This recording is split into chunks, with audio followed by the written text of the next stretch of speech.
Sincer vă spun că sunt îndrăgostit de orașul ăsta. Mi se pare mult mai intim totul. Cel mai tare oraș pe care l-am vizitat aici în Muntenegru. Mi se pare că aici poți să trăiești o viață simplă, dar memorabilă. Ne luăm și noi o casă aici. Ai și munte și mare, ce poți să-ți mai dorești? Eu chiar nu știam unde ajungem. E cel mai ieftin loc în care am fost până acum în Muntenegru. Am aflat și prețul unui set, pentru că v-am explicat aici se dau șezlonguri la set, deci 2 șezlonguri și o umbrelă. Îmi place foarte mult că nu e aglomerație și că nu sunt atât de mulți turiști. Am văzut o ofertă, uite, pește cu un pahar de vin, 14 euro. Tot drumul până aici a fost spectaculos, dar și destul de periculos, pentru că dacă vii cu o mașină mai mare... Biserica din mijlocul apei are legătură cu o legendă. O altă piesă din istoria acestui oraș, pe care dacă nu ești atent când treci pe aici, poți să o ratezi foarte, foarte ușor. Salutare oameni buni și frumoși din Muntenegru! De data aceasta nu mai suntem în Budva, ci ne-am relocat aproape de Kotor. Da, din păcate nu am găsit cazare chiar în orașul vechi. De fapt, suntem la vreo câțiva kilometri de oraș. Suntem în Tivat, aici unde se află și aeroportul, către care nu cred că avem noi zboruri din România, dar în orice caz să știți că există un aeroport și stăm într-un apartament foarte drăguț. Da, chiar chic, da. Înainte să mergem înspre oraș. Aceasta este sufrageria. Vine cu o domnișoară, cu o doamnă, așa, cu canapea extensibilă, încă o canapea pentru musafiri, habar n-am. Da, destul de mare tot acest spațiu. Da, tot aici în sufragerie avem bucătăria, deci e practic un studio cu 2 camere, dar avem și o bucătărie mare, care e ascunsă. Te servesc cu ceva? Uite, am făcut un ceai. Da, un ceai. Te servesc? Da, eu vreau. Hai să vedem, dă-i drumul și la ceai. Facem, să vedeți, aici, frigider. Mașină de spălat vasele. Da, da, în cazul în care cineva vrea să gătească. Aici este balconul. Ia să vedem, un balcon destul de mare. Da, cu view înspre mare într-acolo, înspre vecini, înspre aici. Acolo, beiul din Kotor. Da. Partea bună e că putem să ne parcăm și mașina în parcare. Da, chiar acolo am parcat-o. Ok, continuăm cu turul. Ai văzut masa aici, da? Da. Avem aici, te rog, filmează și decor. Da, cu lumânărele, cu chestii, așa, aer condiționat. Mini Buddha. Da, tot ce vrei. Aer condiționat, televizor, un hol. Aici este dormitorul. Micuț, dar e luminos, adică dacă tragi și jaluzelele alea, da. Dar nu deschide, că nu e vreo vedere acolo. Iar acum hai să vă arătăm baia. Intră tu, că n-avem loc amândoi deodată. Arată drăguț, e mică, dar uite, avem inclusiv mașină de spălat haine, o perie rotativă, uscător de păr. Am văzut că în dormitor avem și fier de călcat, apropo. Da, chiar arată bine. Uite, și aici te uiți în livada de măslin. Deci acest apartament considerăm noi că are tot ceea ce îi trebuie și pe noapte plătim aici 70 de euro în 3 persoane. Singura provocare pe care am întâmpinat-o până aici a fost drumul, e destul de abrupt și foarte îngust, dar na, asta este ok până la urma urmei și acum o să mergem să explorăm orașul, să vedem ce descoperim pe aici.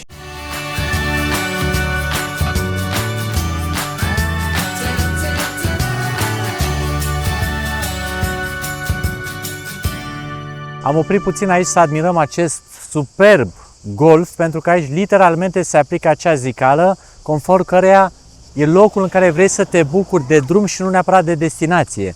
Uitați-vă cât de frumos este tot ceea ce se întâmplă aici. Golful într-un final o să iasă în mare, acolo după colț, da? Se vede că toate bărcuțele se duc într-acolo. Sunt destul de multe veliere și bărci care fac tranzitul pe aici și creează un aspect și mai frumos și mai plăcut. Acolo jos este și o bisericuță unde sunt niște oameni care au făcut și ei bisericuța lor, se distrează, cred că joacă Nu te supăra frate, dacă bine văd eu că sunt niște pioni pe o hartă. Și tu, iubire, cum te simți în acest loc? Ce senzație îți creează? Nu știu, mie mi-amintește oarecum de Italia, dar vreau să spun că locul ăsta e atât de special și este atestat, face parte din UNESCO. Da? Este patrimoniu UNESCO? Patrimoniu UNESCO, da. Excelent, nu știam asta. Uite, am venit total întâmplător. Tot drumul până aici, v-am spus, a fost spectaculos, dar și destul de periculos, pentru că dacă vii cu o mașină mai mare, aveam un căput și noi aveam o mașină destul de micuță, e complicat să circule aici. dar v-am spus, spectacolul naturii este unul superb. Și vreau să mai spun că munții din jur au peste 1500 de metri, unii dintre ei, și de aia e atât de spectaculos totul, pentru că nici măcar n-ai zice că asta e apă care vine din mare, ai impresia că ești undeva la un lac imens, Da. poate, nu știu, la Como sau N-am fost până altundeva acum. prin Italia sau prin Elveția. E E chiar incredibil de frumos, impresionant. dar parcă, eu la fel îmi imaginez că poate așa e în Norvegia, dacă mergi să vezi fiordurile sau ceva de genul ăsta, cu munți așa înalți și cu marea jos, da, este chiar superb. Deci veniți aici, veniți și explorați drumul, pentru că, v-am spus, în sine acest drum este foarte, foarte spectaculos. Vai de mine. Da, vorbește și la telefon. Imaginați-vă că aici drumul e chiar lat. Dar ăsta unde mergea? Că pe unde am venit noi n-avea loc autobuzul. Nu știu, că dacă ne întâlneam cu el un pic mai în față, era o foarte mare problemă. Deci, într-adevăr, drumul este spectaculos, dar destul de îngust. Ce să facem? Am mai oprit acum într-un loc pentru că ne-a atras atenția biserica aceea din mijlocul apei. Este pe o insulă artificială și construcția acestei biserici are legătură cu o legendă. Se spune că în anul 1452 doi pescari ar fi găsit pe o stâncă o icoană a Fecioarei Maria și, considerând descoperirea un semn divin, au început să arunce pietre în acel loc și să scufunde nave vechi pe care se aflau bolovani pentru a crea o insulă pe care să construiască o biserică. Dar dacă vă uitați cu atenție, sunt de fapt două insule. Cea pe care se află această biserică este cea artificială, iar lângă se află o insulă naturală pe care se găsește o altă biserică. Aceea este o mănăstire benedictină și tot acolo se află un cimitir vechi în care au fost înmormântați numeroși nobili și capitani din Perasta, adică orașul acela de lângă, în care sperăm să ajungem și noi, pentru că suntem siguri că de acolo o să avem o priveliște și mai frumoasă. Oricum, impresionant. Spectacolul continuă. Drumul ăsta este efectiv memorabil, adică eu n-am mai văzut așa ceva în viața mea. E și adrenalina frumos, asta, da. că uite și tu. Dar alții oameni văd că sunt mult mai relaxați decât noi, nici măcar nu Nici părea măcar să nu cetinesc. frâneze, da. Vai, ne luăm și noi o casă aici? Păi da, Eu aici vreau să-mi iau casă. Gata. chiar că e foarte tare. Și Aici. uite oamenii cum stau aici frumos. Ai și munte și mare, ce poți să-ți mai dorești? Păi da, meniu complet. Stațiunea aceasta nu prea e atât de aglomerată, adică sunt turiști, dar nu pe atât de mulți încât să fie nebunie pe aici, vezi? Eu n-am putut să-mi imaginez că există așa ceva. Dacă mi-ai fi descris în cuvinte, nu putem. Cred că nici în imagine nu poți să descrii pe bine. Am oprit puțin la magazin să luăm ceva, dar eu sunt foarte curioasă cât de rece e apa, pentru că în Budva era cam rece. Nu m-am putut abține, dar uitați-vă ce culoare are. Superb. Parcă nu e atât de rece și atât de clară. Bine, e o algă aici, efectiv, o algă, atât. Sunt 3 oameni, plaja asta e minusculă, exact lângă drum, dar ce trebuie mai mult? Ai și magazinul vis-a-vis, îți cumperi un suc, o zi perfectă. Alex, e bună apa! Iasmin n-a putut să rateze ocazia să intre puțin în apă. A zis că ea rămâne acolo, că îi place prea mult și cred că o înțeleg, pentru că apa arată foarte bine. Într-adevăr, mai sunt niște ierburi pe aici verzi așa, dar nu ne incomodează. La priveliștea asta, v-am spus, cu muntele care pică direct în apă, e de nedescris în imagine, vă spun, este ceva super fain. Da, hai să-ți iau un interviu, sigur că da. Cum vă simțiți aici, pe litoralul din Montenegru? Bună ziua! Voiam să spun că îmi place foarte mult aici și m-am gândit că ar fi o variantă foarte bună să venim pentru mai mult timp, poate cu un camper van, pentru că am văzut o mulțime de locuri de campare, am văzut multe dube și, în general, locurile astea de campare sunt chiar aici, lângă apă. Apoi ce trebuie mai mult? Pentru că vin oamenii cu scaunele și le pun pe toate pontoanele astea cu boxa, după aia sar direct în apă. Plajele astea sunt mici, dar nu sunt aglomerate, adică uite și tu că poți să spui și tu prosopul, intri în apă, dacă ai zona de campare vis-a-vis, te-ai dus, te-ai schimbat. Nu știu, mi se pare că aici poți să trăiești o viață simplă, dar memorabilă, așa, adică... Așa, și după gusturile mele, mi se pare că locul ăsta este exact așa cum mi-aș dori dacă ar fi vorba de trăit la mare, pentru că vă dați seama, pe stăduțele astea pe aici ai urcat cu un camper de te-ai pus, am văzut multe curți care te primesc. Uite, mie îmi place foarte mult și acolo la acea locație, vezi cum atârnă așa vița de vie și umbrarul ăla de acolo foarte elegante. În rest, uite, mai vezi acolo pe sus o biserică și nu niciun fel de altă construcție, adică este un turism foarte curat, aș putea spune, și nu prea dezvoltat, nu intensiv. Da. Și cum arată muntele ăla, iar apa e perfectă, vezi că am intrat, mie mi se pare mai caldă, da.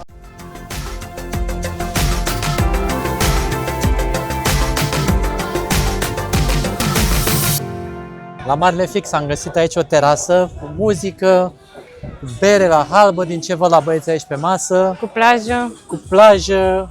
Ce mai vrei, mă, frate? Este totul perfect. Eu mă duc la masă, haideți! Dar nu știu Chiar de nici ce o punem terasă așa. prosapele. De băieții joacă cărți. Uite-te și tu ce loc am găsit aici. Ce poți să mai cer, mă, frate? Este exact ceea ce mi-am dorit. Eu chiar nu știam unde ajungem aici, dar e cel mai ieftin loc în care am fost până acum în Muntenegru. M-am uitat prima dată la cocktailuri și pornesc de la 4 euro prețurile, în condițiile în care n-am mai văzut până acum sub 9 euro. Da, da. Și uite cum e locația, adică o priveliște superbă, am putut să parcăm gratuit mașina. Exact. Șezlongurile sunt contra cost, evident, dar poți să stai la masă sau să spui prosopul foarte, pe foarte acolo. bune prețurile, iar locația asta este excelentă, adică să stai aici și să vezi tot peisajul ăsta, perfect. Doamne, Doamne, Doamne, ce zi, super tare.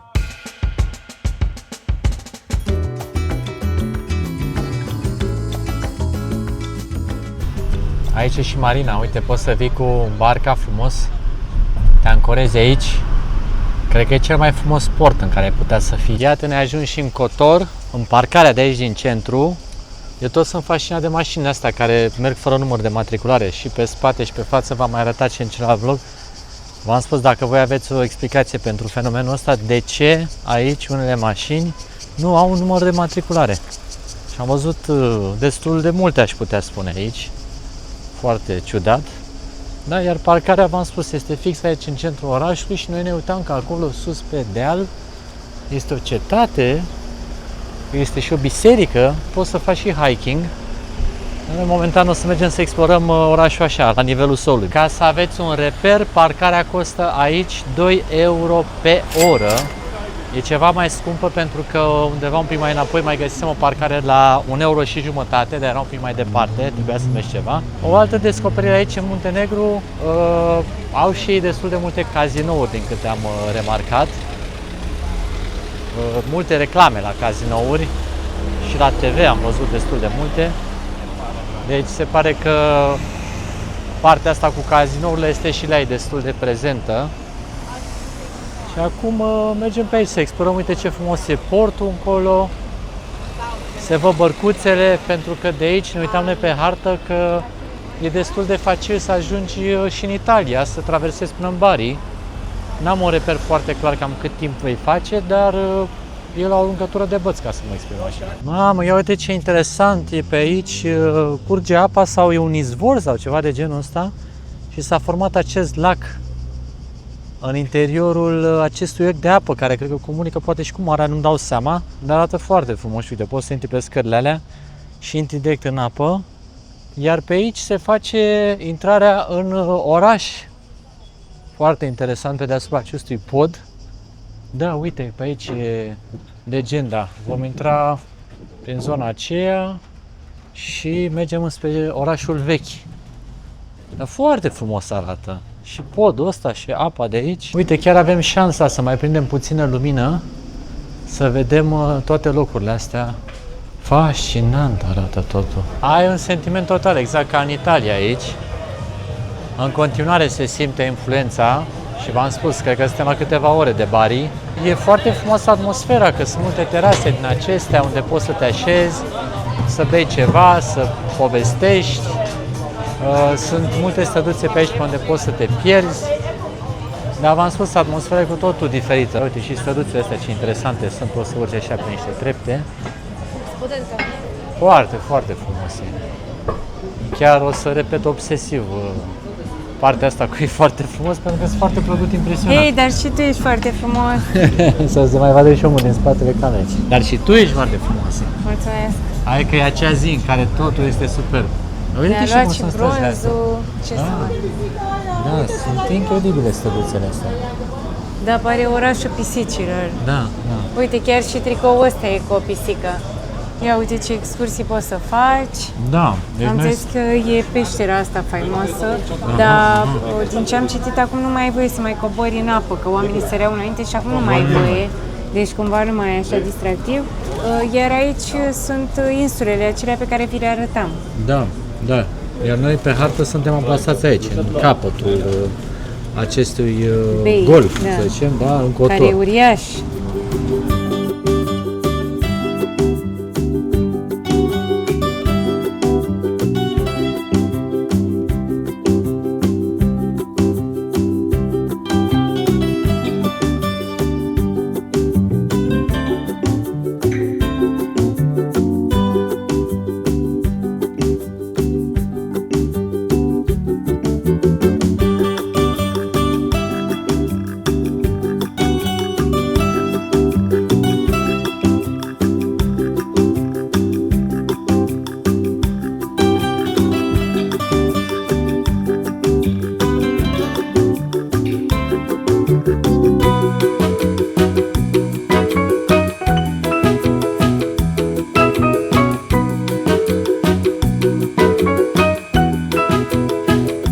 Ia uitați ce frumoasă este și piațeta asta, una dintre multele, credem noi. E prima, așa mai mare. Alex, ce faci? Ia uite, am găsit o fântână. Mă hidratez, asta e cea mai mare plăcere a mea, să beau apă direct de la fântână și e bună, că e proaspătă și rece. Nu știu exact de unde e sursa, dar chiar e bună. Uite, doamna asta s-a orientat, vezi că a avut un recipient să-și pună apă. Da, exact. Hai să continuăm explorarea, că mai sunt locuri. Noi doar ce am intrat în orașul vechi. Wow, și am intrat acum pe o străduță și suntem aproape singuri. Da? Deci Am că tot scăpat-o așa pe Simona la suveniruri, deja a văzut câteva lucruri cu materiale naturale. Ia uite, muntele în continuare e alături, dar nu se vede. Muntele în continuare ne veghează. Cred că o să fie frumos aici și seara, pentru că se aprind felinarele. Așa sper, da. Da. Sunt chiar curios cum va fi seara. Partea bună este că acum suntem la apus și e cam cea mai plăcută lumină, dar cred că poți să vii să vizitezi și în timpul zilei, pentru că la cât de înguste sunt străduțele astea, cred că țin umbră. Sunt o grămadă de baruri de genul ăsta unde poți să te așezi la o masă, să asculți muzică. Îmi place foarte mult că nu e aglomerație și că nu sunt atât de mulți turiști încât să fie sufocat orașul. Și pare că nici nu e presiune, vedeți, fetele de aici din față joacă niște cărți. Aici chiar este un loc în care mă simt în largul meu, pentru că, v-am spus, nu ai presiunea aia de a simți înghețuiala. Pentru că noi am mai fost în centru vechi în Budva și pe oriunde găsea un loc așa cât de cât mai frumos, era înghețuială, erau cozi. Na, nu puteai să stai așa liniștit precum poți să o faci aici.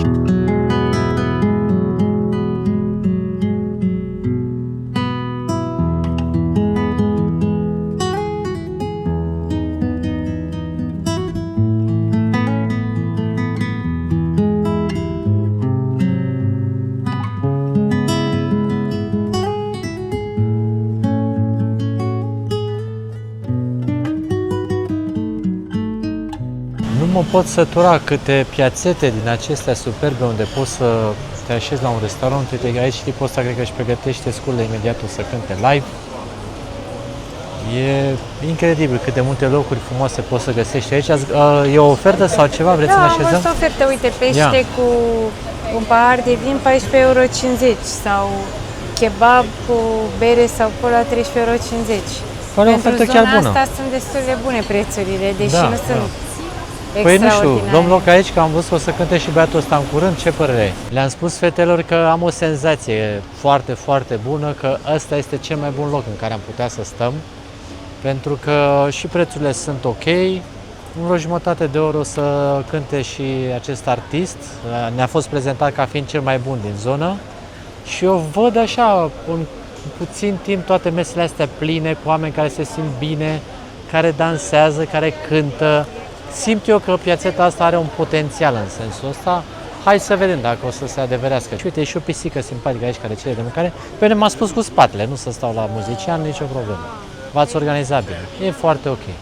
Hai, vă e bine? Vă place? E în regulă? Da? Totul bine? Opa! Ce ai făcut acolo? Beau vinul casei. Uite ce culoare frumoasă Da, are, e serios. auriu așa. Da, n-am mai Arată văzut bine. să aibă așa frumoasă culoarea. E un galben foarte... Da, și e bun, e un vin sec, dar foarte ușor, de vară așa. Da, adică dacă fi zis că vine la ofertă, să n-ai prea mari pretenții, dar chiar ok, nu? M-am uitat la recenzii și oamenii spuneau că deși oferta destul de bună ca să fie adevărată, mai ales pentru pește, 14,50 euro, o să vedeți, nici noi nu știm exact cum o să arate pește și un pahar de vin, oamenii spuneau că e chiar neașteptat, da. Da, deci una peste alta, bun vinul și merită venit aici. Da, e frumoasă locația, muzica e bună, o să avem și muzică live. E În perfect. continuare vedem muntele acolo deasupra noastră, mie asta îmi place în orășelul ăsta, oriunde ți arunci privirea, vezi muntele. Ce, ai regrete că nu stă mai multe zile aici, știu, Da, nu? da. Mie îmi place așa atmosfera foarte tinerească, dar în același Da. timp cu clasică, nu știu cum să Exact. explic, elegantă, dar și tinerească în același timp. Eu spun foarte sincer că acesta este orașul în care eu aș fi stat cel puțin vreo 2 luni, mă inspiră atât de mult locul ăsta, încât așa aș edita, aș gândi chestii creative. Iasmin de mult vrea să scrie o carte, uitați-vă la ea acolo, vrea să se apuce. Poate aș compune piese, cine știe. Da, ia uzi, a aflat și Simona aceste gânduri pe care noi le avem, mai compune o piesă, nu? Adică te inspiră locul ăsta, așa să vii, să bei un pahar de vin, să te gândești un pic la tine, la viață. Da, foarte, foarte mult îmi place locul ăsta. Mă inspiră. Noroc. Hai, noroc, dă că dau și eu așa. Noroc cu tine. Șoferul dă noroc doar așa. Șoferul dă așa onorific. Să fim sănătoși și știi cum e vorba românească, când ne e mai greu, așa să ne fie. A venit și peștele, am luat 2 bucăți, pentru că arată foarte bine. Uite, nu e cel mai mare pește, ce-i drept. Dar Era la ofertă, Da, chiar practic, la ofertă. adică considerând că în mod normal un pahar de vin poate să fie 8 euro și tot ăsta a fost 14,50 euro. da, chiar oferta e bună. Da. Deci recomandăm această ofertă cu o spanac, cred că e aici, cu niște cartofi, un fel de salată așa. Da, se prezintă chiar bine. Nu știm încă gustul, vă zicem la final. Peștele chiar este foarte bun, mai ales că e proaspăt. Se simte că, eu zic, astăzi a fost prins și e pește cu carne albă, deci foarte gustos. Bine asezonat și cu cartofii ăștia cu niște spanac. Da, chiar o alegere foarte potrivită și mi se pare că, v-am spus, e bine gătit, adică e gustos. Vezi cu oasele. Cu oasele, mi se șoptește din public să am grijă cu oasele. Eu sunt neam de pisică, adică nu e niciun fel de grijă în privința asta. Da, chiar bun. După gusturile mele, că eu sunt foarte îndrăgostit de treaba asta, ar fi mers și cu un pic de mămăligă, mai ales că are mult usturoi. Deci vă spun sincer, de când am ajuns în România și mai ales și aici în zona Balcanilor, nu știu dacă se mănâncă mămăliga, deci eu sunt îndrăgostit de mămăligă. Deci când o să plecăm în Asia, va trebui să-mi iau niște mălai la mine, că Nu nu știu cred cum să le așa zic. ceva.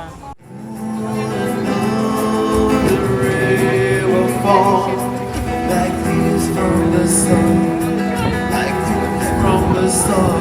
A venit și nota, a fost 33 de euro. Noi zicem că este un preț foarte, foarte bun, mai ales pentru locul în care ne aflăm. Am petrecut niște momente de calitate care cu siguranță că o să rămână cu noi pe termen foarte lung. Vă spun sincer că piațeta asta chiar are o energie aparte. Am văzut mai devreme și niște oameni dansând. Eram aproape să dansăm și noi, dar vrem să plecăm de aici ca să mai explorăm puțin orașul până nu se duce de tot lumina. Nici nu am plecat bine de la restaurant că am descoperit o altă piațetă. Deja trăim o senzație în asta așa de neliniște, pentru că te gândești, poate ar fi fost și mai frumos să stai aici, poate era și mai frumos să stai în altă parte. Nu, a fost cel mai frumos acolo. fost cea mai frumoasă. Uite ce am găsit aici, o mască venețiană. O să păpușele din astea și măști venețiene. Da, exact. Și e frumos e magazinul ăsta, uite, de parcă și la noi țin minte că pe vremuri se purta genul ăsta de, vezi, de bibelou din sticlă, poate venețiană. Ia uite și aici ce de modele frumoase, deci dacă Da, vreți să voiam luați un să spun suvenir. că se vede influența Republicii Venețiene, pentru că, așa cum spuneam, și Cotor, dar și Budva au fost parte din Republica Venețiană. Suntem acum în piața principală din orașul vechi din Kotor, se numește Piața Armelor, iar aici se află și turnul cu ceas, care a fost construit în anul 1602, atunci când Kotor făcea parte din Republica Venețiană. Un lucru foarte interesant despre acest turn e că atunci când a fost un cutremur în anul 1667, el s-a înclinat ușor către vest, dar ulterior a fost un alt cutremur major aici, care a restabilit poziția turnului. Deci ca un fel de turnul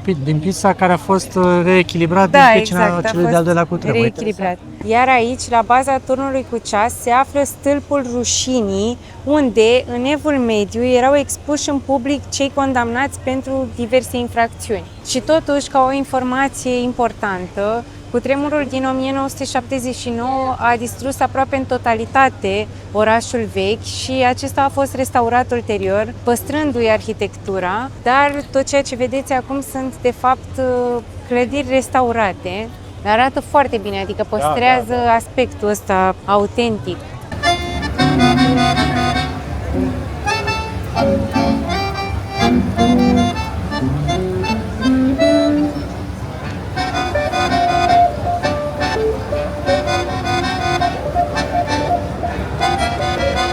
Bună dimineața! Am venit la o plajă la vreo 15 minute de condus de Kotor, pentru că aici plajele într-adevăr sunt la distanțe destul de mari, însă drumurile până aici sunt spectaculoase și pe aici am văzut o grămadă de golfuri, de zone de unde poți să admiri tot peisajul ăsta superb. Am lăsat mașina un pic mai sus pentru că acolo am găsit o parcare chiar bună, unde am plătit 3,50 euro pentru toată ziua. Puteai să o lași și aici, unde este foarte aproape de plajă, numai că aici, din ce am văzut, este 7 euro pentru toată ziua. Ia uite că se mai întorc câțiva. Da, pe asta am făcut și noi, am ajuns până aici în față și apoi am făcut cale întoarsă. Iar unii localnici un pic mai organizați găsiseră niște variante chiar un pic mai lăturalnice, unde cred că era parcarea gratuită. Da, dar era mai riscant. Oricum, 3,50 euro pentru toată ziua mi se pare ok. Da. Aveai și varianta de a plăti pe oră, doar 1 euro. La 1 euro nici nu cred că am mai găsit parcare până acum. Numai că erai un pic stresat, că dacă îți place la plajă, trebuia după deja 3 ore, 4 să vii să plătești din nou. Am mai remarcat aici că sunt destul de multe platforme din acelea care ridică mașinile, deci noi de când am ajuns nu am riscat în nicio zi să parcăm într-o zonă neamenajată, pentru că sunt băieții toată ziua, facture și ridică mașinii pe bandă rulantă, ca să spunem așa. Hai să vedem ce descoperim la această plajă, sunt chiar foarte, foarte curios. Înainte de a se face accesul pe plajă, văd că sunt o grămadă de restaurante aici unde poți să vii să servești masa de prânz, iar parcarea din spate este imensă, adică sunt sute de mașini. Cred că o să fie destul de aglomerată plaja, urmează să vedem imediat, dar asta am vrut să rețineți, că e fain că poți să vii și să mănânci. Ca să avem și un reper de prețuri, uite, espresso, de exemplu, este 2 euro. Bere 3 euro, nu, 4 euro, 3,50 euro. E bun prețul, zic eu. Da, prețurile sunt ok. Ia uite, hamburger, 5 euro. La 5 euro. 150 de grame. Cine știe ce hamburger o fi, dar da. E bun prețul, adică comparativ cu ce am mai văzut până acum. Da, chiar e în regulă. Deja apar primele zone de șezlonguri. Și aici se pare că e destul de plin, să vedem cum o să fie la apă, că noi am venit cam târziu, ce-i drept. Deci la plajă se vine la ora 7 dimineața, nu știu la ce oră mergeți voi. Da, noi am venit târziu. Destul de drăguț. Da, apă arată drăguț și e cam prima plajă pe care o întâlnim cu nisip. Uite, vezi? Hai pe acolo, că văd că e amenajat un coridor să nu deranjăm pe aici printre șezlonguri. Însă nisipul, vezi că face apa să nu mai fie chiar așa de cristalină, cum am mai văzut în zonele unde erau pietre. De la nisip nu e culoarea așa. Deci culoarea apei e un pic mai închisă. Nu poți să le iei pe toate, să ai și nisip, să ai și apă cristalină. Exact, deci aici ăsta e compromisul. E nisip, dar nu e apa foarte frumoasă. E verzuie așa, dar limpede. Am aflat și prețul unui set, pentru că v-am explicat, aici se dau șezlonguri la set, deci 2 șezlonguri și o umbrelă, plus o măsuță, 30 de euro. Apa este destul de caldă, pentru că aici este un golf, după cum se vede încolo. Adie și puțin vântul, ceea ce e foarte plăcut. Mie îmi place foarte mult că în zona aceea este vegetație multă, sunt copaci și creează așa un ambient foarte plăcut, dar v-am zis, asta face ca apa să nu fie atât de turcoază, să nu fie atât de albastră, așa cum am mai văzut-o prin alte zone unde erau pietre în loc de nisip, însă este ok. Acum, dacă mă întrebați pe mine, cred că cel mai eficient dacă vreți să veniți cu buget redus ar fi aici să vă aduceți niște scaune pliante de acasă, o umbrelă și e totul în regulă, pentru că dacă plătiți în fiecare zi câte 20-30 de euro pe un set, pentru că v-am zis și dacă ești o singură persoană vă plăti acest preț, vă luați cu siguranță mai multe scaune și umbrele de acasă, adică prețul va acoperi aceste investiții și localnicii se vede în direcția aceea că practică această metodă și noi cred că avem antrenamentul, că mergeam la mare, la Marea Neagră, veneam cu rogojina, cu umbrela, deci e o variantă foarte ok. Și uite, dacă bine mi-amintesc eu, în Grecia, de exemplu, dacă luai un asemenea șezlong, în contravaloarea celor 30 de euro achitați, aveai o consumație inclusă. Beai o bere, serveai o cafea, mâncai ceva, etc. Aici e stupid că plătești suma asta doar să închiriezi șezlongurile și v-am spus, este foarte deranjant că noi fiind 3 persoane, va trebui să iei ori 2 șezlonguri, ori 4. Și asta mi se pare o prostie, dar așa e regula pe aici. De-aia v-am spus încă o dată, localnicii știu prea bine ce să facă, umbrela, scăunelul și sunteți cei mai câștigați așa. Am venit un pic mai departe de locul de unde noi ne-am așezat acolo la șezlonguri, pentru că aici mi se pare că apa este mult mai limpede. E mult mai bună, deci dacă veniți să stați aici la prosop, cred că e o opțiune mai bună pentru că și apa se prezintă mai ok. Da, dar era rău de tot apa acolo, adică nu vedeai pe unde mergi. Când intra soarele în nori, efectiv ziceai că era lacul negru, așa. Da. Bine, nu am văzut vreodată un lac negru, dar era așa, nu știu, foarte ciudat.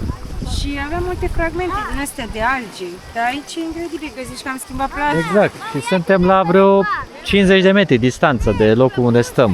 Deci fiecare pe plaja asta are o perspectivă diferită, că noi dacă am fi stat doar acolo, v-am fi spus, vai, nu mergeți, că e plaja plină de alge, că e murdară, nu merită, și alții care ar fi stat în colțul ăsta ar fi zis, Cum, domne, că e foarte bună. Ia uite, era turcoaz. e chiar limpede, e turcoaz, într-adevăr. Și altă culoare aici, acolo e mai verde. Da. Deci se pare că acolo unde sunt șezlongurile e cea mai proastă apă și loc. Și mai dai și 30 de Mai dai și 30 de euro, așa ai venit frumos cu umbrela ta, cu scaunul tău, stai aici frumos și ai și cea mai bună plajă și apă. Serios? Da, altceva. Am venit să ne cumpărăm și noi ceva de mâncare. Ai Găsim grijă niște la pizza pizza. zemoasă. Opțiunile erau autoservire cu prețuri destul de mari sau fast food, pizza și burger. O felie de pizza 3,50 euro. E mare pentru ea, e mare. Uite-te la merită. Direct pe plajă, așa. Au și clătită tot 3,50 euro din aia mare. Da, o opțiune Arată bună. bine. Dacă am fi depins doar de autoservire, erau cam mari prețurile acolo și nu arăta prea bine mâncarea. Aici e făcută pe loc. Da. După o zi perfectă la plajă, am venit acum să vizităm orășelul Perast. Este mult mai mic decât Cotor și mai liniștit. Acum 300 de ani, aici era unul dintre cele mai mari porturi. Da, și din câte am înțeles, marinarii de aici aveau peste 100 de embarcațiuni cu care ei făceau transporturi, dar se și apărau, erau și embarcațiuni de război. Deci aici a fost un port foarte important de unde se făcea o grămadă de comerț, da, și era punctul principal al acestei zone. Ca să ajungem până aici a fost destul de complicat cu parcatul, trebuie să vă spun, și acest indiciu foarte important, pentru că poți să intri doar cu cartelă specială dacă ești localnic, altfel poți să vii doar pietonal. Da. Și parcarea este undeva în capăt, este 15 euro pe zi dacă veniți să vizitați acest oraș, însă noi ne-am orientat și am parcat puțin mai departe și n-am plătit nimic. Deci trebuie să vă spunem că am făcut așa o mică românească, să zicem. Nu, am făcut ceva corect, dar trebuie să știți că dacă parcați mașina în afara parcărilor cu plată, trebuie să o puneți după linia albă. Exact. O să vă spunem dacă am pățit ceva, sperăm că n-am avut. Adică da, aveți mare grijă. S-a interesat, da? Erau multe mașini parcate, deci treaba asta trebuie să o știți, că orășelul e foarte frumos de vizitat, dar din ce a citit Iasmin, este și o mică mafia parcărilor pe aici sau ceva de genul. Mă rog, în sensul în care nu poți plătești pe oră, nu poți să negociezi, ți se iau banii pe zi, dar oricum e frumos că e pietonal. Adică în afară de mașinile localnicilor și câteva, uite că dacă ai hotel în zonă, poți să vină să te ia cu mini-mașinile astea să te plimbi. Mașinile astea să te aducă. Altfel, e clar, orașul e mult mai mic decât Cotor. E mult mai intim. Uite, aici poți să stai pe o băncuță, să admiri peisajul. Cea mai frumoasă băncuță. Hai să stăm pe băncuță, să arătăm cum se admiră peisajul. Hai să vă văd cum admirați peisajul. Așezați-vă uite și o acolo pisică. frumos. Și aveți și o pisicuță acolo, da, uite, vă așteptați să știți, este un actor plătit covoraș. așa pisicuță. Da, deci cam ăsta este cadrul, stai acolo frumos pe băncuță și te bucuri de peisaj.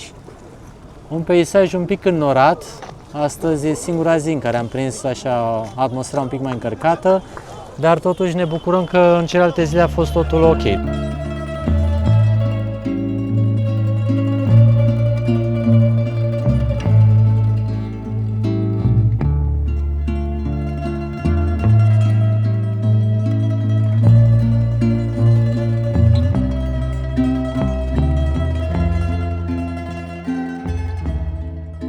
Doamne, cât de mult îmi plac aceste mini portulețe, uitați-vă ce drăguțe sunt, pentru că ai zona asta unde poți să vii să bagi barca la apă și sunt bărcuțele astea atât de mici acolo, ai și un loc aici unde poți să stai, să te admire, uite cum ar fi cazul vostru, fetele stau aici și mă admiră pe mine, exact cum merg cu barca aici și o bag în port și după aceea poți să ieși pe acea mini ieșire. Dar mi se pare așa totul cochet, frumos, nu știu, discret. N-am prea văzut genul ăsta de porturi, iar acolo la Marele Fix este și o terasă, să poți să stai așa, să te bucuri de toată această priveliște. Ne-a plăcut foarte mult ieri în Cotor, orașul chiar este frumos, numai că aici mi-e place și mai mult. Uite cât de frumos e și acest scooter, Vespa, așa, vechi. E un clasic, uite ce drăguț e aici expus. Și terasele astea unde poți să stai exact, sunt niște terase care tot așa par vechi, dar și Aperol Spritzul ăla pe care l-au oamenii acolo, în primul rând, face parte din tot peisajul ăsta, care e destul de italian, mă refer așa ca stare și ca feeling, nu? Adică în continuare simțim această influență a Italiei pe aici. La fel ca și Cotor și Budva, Pera asta a făcut parte din Republica Venețiană timp de 400 de ani și de aceea vedem toată arhitectura și ne amintește de Italia. La fel de bine am înțeles că atunci când a căzut Republica Venețiană, locuitorii de aici ar fi îngropat ultimul steag și au spus că gloria Republicii Venețiene o să rămână aici îngropată. Adică... Aha, ce interesant! Da. Mie mi se pare foarte autentic cât de drăguțe sunt aceste mașini ale pompierilor. Se vede că nu sunt prea noi, dar arată parcă exact integrate în oraș. Mă refer la modul în care tot peisajul ăsta este aici completat de mașinile astea. Și uitați-vă cât de tare este sediul pompierilor, ce frumoasă este clădirea din spate. Sincer vă spun că sunt îndrăgostit de orașul ăsta, mi se pare, v-am spus, mult mai intim totul și mai ales modul în care poți să stai aici pe malul apei, asta mi se pare genial. Uite, unii oameni stau de se relaxează, alții dau la pește, alți oameni fac baie, iar aleea asta pe care poți să mergi aici la limita apei este unică senzația pe care o ai aici. Și uite, chiar mai sunt zone în care intră și în interiorul orașului apa. Frumos, frumos, elegant. Uite, bancomat, dacă vrei să scoți bani. Super fain, super tare. Îmi place tare mult orașul ăsta. Da? Chiar foarte, foarte mult. Spuneam că aleea asta e genială. Ia uite, poți să te duci cu bărcuța să te plimbi în larg. Eu spuneam că noi venim și admirăm locurile astea și unii oameni locuiesc aici, adică era o fetiță mică pescuia. Da, am văzut-o, da, era Îți dai seama, copiii în vacanță de vară vin aici, au în fața casei lor pontonul, se aruncă în apă. Sincer vorbim, mi-ar fi plăcut și mie să am așa... Să mergi la țară, să merg la țară și să fie asta țara mea, ca să zic așa. Na, acum nu zic că aș schimba copilăria pe care am avut-o la țară cu cei aici, dar e un frumos. Da, e un alt mod de viață, într-adevăr. Iar clădirile sunt foarte frumos conservate. Adică au păstrat arhitectura, inclusiv gratile astea ruginite fac parte din toată povestea. Ia uite aici, tragedie. S-a întâmplat o tragedie.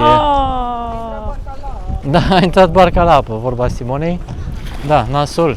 Când o să vină proprietarul și o să vadă isprava asta, nu o să fie cel mai fericit. Da, nu știm ce e s-a remediabil, întâmplat. Nu? Probabil că e remediabil, da, adică nu s-a dus chiar de tot, o va scoate, o va goli de apă și o va repara, că are o problemă. Atenție maximă, cum arată pe aici casele, mă lasă fără niciun cuvânt de spus. Sunt superbe. și restaurantele astea de aici, uite ce elegante sunt. Fața asta de masă cred că s-a folosit să fac reclamă la un înărbitor, la as, la ceva, uite-te cât de bine arată. Iar de aici construcțiile, uitați-vă că încep să fie din ce în ce mai frumoase, mai spectaculoase. Și un alt aspect foarte interesant, am văzut că la ei prăjitura tradițională și națională este cea de acolo, cremșnitul. Deci e peste Dar tot. nu se numește așa la ei. Da, nu se numește așa, dar cu asta se tot laudă. Deci uitați ce frumos e și restaurantul ăsta. Ia să ne uităm la prețuri, că prețurile mi se par puțin cam mari. Ne uităm la comparativ prețuri pentru cu- că se poate să vină ploaia și să ne retragem mai rapid la mâncare, dar uitați, ăsta e cremșnitul lor. Și mare, așa e gros. Dar nu arată exact ca... Nu arată ai ca mai cel de multă la noi, cremă. dar are mai multă cremă și e cu etaje, așa, vezi că mai are o foaie între. Prețul, din ce am văzut așa prin oraș, e pe la vreo 4-5 euro. Da. Și da, arată foarte bine toate desertele de Uitați pe care aici sunt și prețurile. tiramisu. 16 Ia zi, euro, cam care porție sunt de prețurile? spaghete. 16 euro o porție de spaghete? Da. Friptură de porc 15 euro. Da, prețurile măricele mai căutăm un pic, dar frumoasă locația. În spatele meu este Biserica Sfântul Nicolae. Turnul acesta are 55 de metri și dacă este deschis, poți să urci prin acesta până sus ca să ai o priveliște frumoasă asupra orașului. Din păcate acum nu mai este deschis, dar în orice caz este impresionantă biserica, adică îmi place foarte mult cât de bine este integrată în tot peisajul orașului. Oraș care este perfect integrat cu muntele din spate. Arhitectural vorbind, tot ceea ce vedem aici este foarte, foarte frumos. Foarte estetic. Estetic, Da, exact. biserica are aproape 410 ani. Wow, Da, e 410 veche. Se vede ani. că e veche, nu poți Da. să zici. Da. Și mie îmi place că, iarăși, Italian style, așa, aici e și o poartă, dacă e să joci Păi un asta fotbal spun, aici. legat de stilul de viață. Aici Da. vin copiii, noi venim și ne minunăm de biserică și Exact, copiii joacă mingea. Da, mingea în fața bisericii. Cum se vede lumina. Exact, deci cu cât petrecem mai mult timp în orășelul ăsta, cu atât îmi dau seama că este cel mai tare oraș pe care l-am vizitat aici în Muntenegru. E atât de elegant, e atât de stilat. Chiar vorbeam că Budva este cumva așa pentru turismul ăla de masă. Cotorul este frumos, dar tot așa, destul de populat. Iar aici e cel mai discret loc și cel mai elegant pe care l-am vizitat aici în Muntenegru. Deci neapărat vă recomand, dacă vreți o oază de liniște, dacă vreți un loc în care să vă relaxați și să vedeți ceva așa elegant, pur la bombuș, cum se mai zice, ăsta e locul în care trebuie să ajungeți. Clar! Uitați cât de frumoasă și cât de elegantă este această biserică. Este Biserica Sfântului Ioan Botezătorul din secolul al XVI-lea. Și este, vă spun sincer, mergeam pe stradă, nici nu o remarcai dacă nu te uitai atent după ea. Atât de bine este ascuns aici între casele oamenilor, pentru că se vede că eu aici sunt într-o zonă unde sunt localnicii. Da, uite, acolo e o barcă pusă, aici e un loc de joacă pentru copii. Și uitați-vă ce frumoasă este această biserică și aici putem să ne uităm puțin chiar în curțile oamenilor, să vedem cum își trăiesc ei acum această după-amiază. Uite, doamna a ieșit aici pe terasă, nici nu vreau să o deranjez în vreun fel.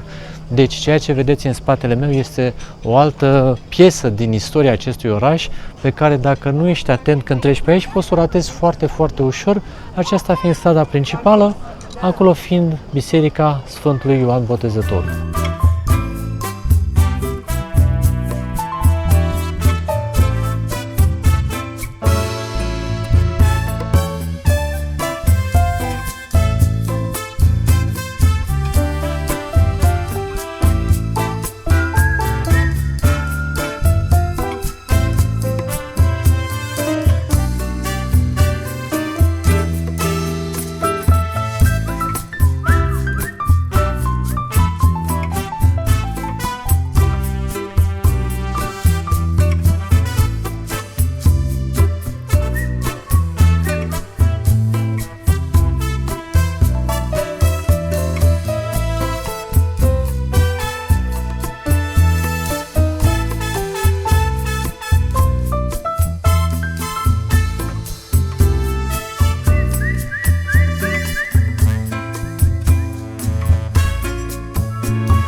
Oameni buni și frumoși, sperăm din suflet că v-a plăcut vizita alături de noi în Golful Cotor.